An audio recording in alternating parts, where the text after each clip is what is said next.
Last night when I was lying in bed, I had this idea pop into my head, and I think it's due to rereading and reading The World's Greatest Salesman, The Greatest Salesman in the World. I call them both names.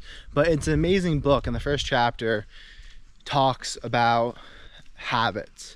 And in order to form a good habit, you're supposed to read the first chapter, which is about 5 pages, in the morning, lunchtime, and right before bed. And I've been doing this for the past 20 or so days now. But one of the things that hit me while I've been considering habits, and just the reason why you read it so often is because it helps it enter your subconscious mind, and you just think about it, and it constantly refreshes it in your mind. So then you start seeing the world as just an accumulation of your own habits. And the book talks about replacing bad habits with good ones, because a good habit is the only thing that can subdue a bad habit. And I've just been, for lack of a better word, brainwashing myself with this book for the past 20 days. And I was lying in bed last night, and I had this idea just hit me. Like, it's so, like, every time you do something that you know you shouldn't be doing, every time you open a bag of chips, or for me, I eat a whole bag of chocolate, because it starts out with me just going downstairs, getting a bag out. And I mean, it's really good organic, all healthy chocolate, but it still has a bunch of sugar in it, and it's not the best thing in the world for me to get most of my calories for a single day from a bag of chocolate. But I've talked about this a lot. I have a love-hate relationship with chocolate. Anyways,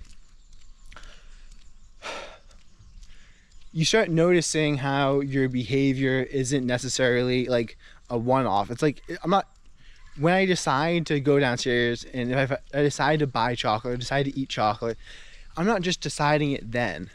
I'm setting what is acceptable for the next 1,000, 2,000 times I do it. I'm deeming this behavior to be acceptable to myself. Even though in my head I'm like, oh, it's not that bad. Well, it's not that bad is deeming it to be somewhat acceptable.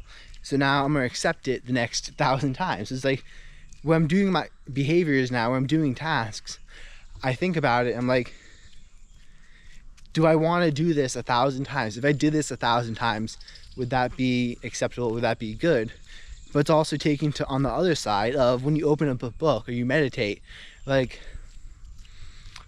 I praise myself for doing the beneficial things in my life like I've done them 1,000 times, because I know how habits work. And by doing it that once, I'm setting the president, I'm not sure if I'm saying that right, but you get it. I'm setting a habit in myself that I'm then going to carry forward into the future. So that's one of the things I realized last night, because a lot of the times you're like, okay, it's not that bad if I skip the gym. It's not that bad if I eat the chocolate. It's not that bad if I eat before bed. It's not that bad if I don't work out today. It's not that bad if I don't know, smoke weed. But like, you have to think about it. It's never one cigarette. It's never one chip. It's never one anything. You're literally setting in your mind, is this acceptable behavior? And you have to think about it. Like, would I like to do this behavior 1,000 times? Like, if I did this behavior 1,000 times, would that be acceptable? And for the most case, it's no. Like, you know how many times I came back to smoking because it was just like one hit, one cigarette, just once? Like, how many times I told myself I quit and I came back? And I mean, I haven't smoked in years. I'm extremely happy about that. But like, you know how many times it's been where when I was trying to quit, it was like, oh, it's just this one time, it's just this one event, and then you smoke. But it's never that one event. But I thought in my head, if I smoke this, I'm gonna smoke 1,000. I would have smoked it. I wouldn't have touched it, because I know in my head, well, smoking 1,000 is really bad for you. But if you tell someone, well, you just smoke one cigarette, I mean, what's one cigarette? It's not that bad. But that one cigarette is going to compound and compound, because tomorrow you're just going to have one cigarette. Maybe you're tempted to watch TV or go not be mindful while doing activity, while eating, and you're like, well, it's not that bad. Okay, well, you're saying the precedent for that behavior to not be carried out over and over and over again. So think about that. If you spent your whole life distracting yourself, would that be bad? And the answer is yes, it would. But you don't think, like, on this one occasion, it's not that bad. But you can't see it as that one occasion. You have to see it as the many, many occasions that this one occasion is going to bring into your life because you're allowing this thing in. With that being said, another example or another thing about habits that I've come to realize is how important environment is to habits and to thought. With the book itself, it's been somewhat difficult to form the habit of reading the book every single morning, every single night after my midday meal, which is what the book says. But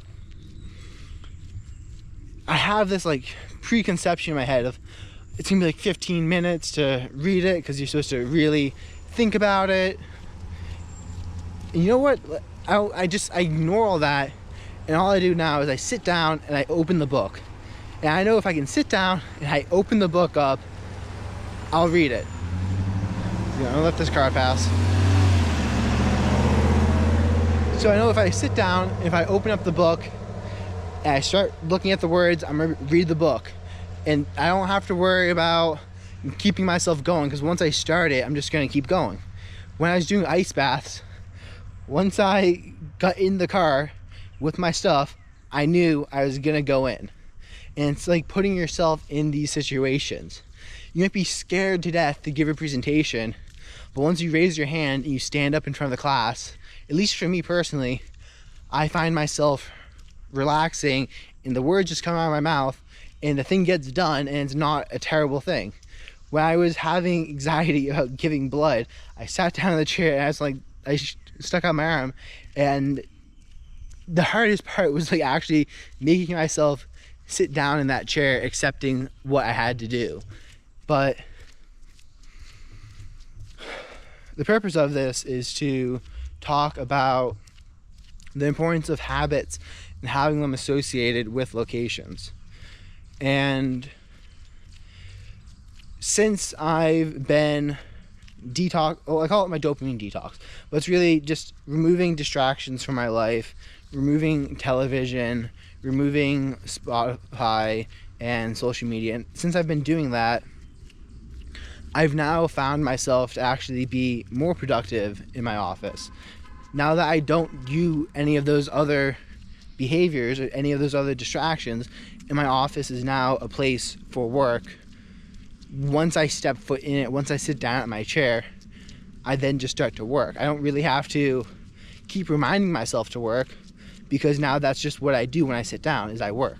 So that's a good habit, and I'm allowing it to help me because I now no longer have resistance about it. I deleted all my chess apps. I don't play chess on my computer. I used to, and when I used to do that, my struggle would be I would sit down at the computer. I'm like, what do? I could play chess right now, or I could look at my email, or I could actually study. I think chess is what I'm going to do, but ever since I started cutting that out, is I just sit down and I get to work. When I sit down on my meditation stool, I meditate. When I go to the gym and I enter the gym, now it's time to work out. I don't have to like push myself to work out once I get to the gym. I might feel like absolute crap, but you know what? Once I bow in at my jiu-jitsu studio, and yes, you do bow before you enter a mat. It's part of the tradition from Japanese culture or something. I should know more about it, but you do bow as a sign of respect to the mat and to the people on it. I think that's why it is. But anyways, once I bow in, I step from the mat, I know I'm going to do the practice. No matter how much it's going to suck, no matter how much I'm going to be out of breath at the end of it, no matter how, like, who I go with, I know I'm going to do it. Like, when there's someone who's much better than you at the gym, and you fight them, and you shake hands, and then you start the match. Once you start the match, the match is just starting. You don't have to do anything. You fight like you would normally fight. But beforehand, you might have all this resistance to it. But just shake the person's hand and like just take the initial action and toss yourself in. And now it's like you just let your habits take over. You're like, oh, I've done this 1,000 times. Yes, so I shall fight you now. And I've just been experimenting with this, and I found it a lot easier. And I think this is why people tell you, like, don't watch TV at your, like, in bed. Because ever since I stopped doing that, which, I mean, it's been a while now, but I stopped watching TV in bed long before I did the dopamine detox. It's a horrible, horrible habit. You'll never get a good night's sleep. I mean, we'll just go on a quick side tangent with that. There would be some nights where I'd wake up in the middle of the night, and instead of tossing and turning for 20 minutes and falling back to sleep, I would, like, just go on my phone, and then 4 hours would go by, and then you're like, oh shit, like, I'm trying not to swear. You're like, oh crap, like, I'm not gonna be tired tomorrow. Like, this was not ideal. Why did I do this? But in the moment, you're like, well, this sounds like a good idea. So now I don't do it anymore. But I've heard people say, like, don't go on your phone in bed because it's going to confuse your brain. Your brain's not going to be used to, oh, this is where I sleep. Like, don't have your desk in your bedroom if you can avoid it.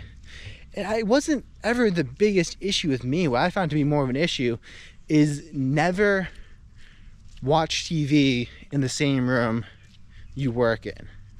Have a place in the house where you watch TV and you relax, and have a place in the house where you do your work. And yeah, I mean, they can be kind of in the same room, but never, like, I meditate in the same room I work in, but I don't meditate in my office chair. I made a meditation stool and I meditate on that. So when I sit down on the meditation stool, it's time to meditate. When I sit down in my office chair, it's time to work. And that's just how it is. Like, you allow yourself to go and just keep chipping away at the issue. And it's not as bad as you think it is. Like, doing work. Because for me, one thing I found, at least with, I don't know, if you ever come home to a big mess because your family has lower standards for cleanliness than you do, you'll come into, like, the kitchen and you just look at it and you're like, this is going to take me an hour and a half to clean up. This is disgusting. And then what I do is I just focus on one thing. I'm like, okay, I'm just going to move this stuff over there, and you just start cleaning. And then eventually you're like, oh, look at that. This somehow got clean. And while I'm cleaning, I relax, I breathe, and I don't let myself stress out too much. Let's see. I had some notes on my phone.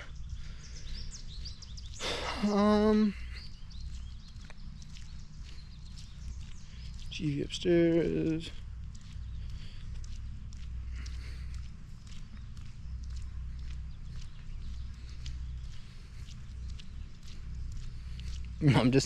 It's notes on what to buy at Market Basket for food. I do love my red onions. But yeah, that's I think that's gonna be the video for today. I don't necessarily, I'll do a part 2 to this where I'm gonna call it there for today. Peace out.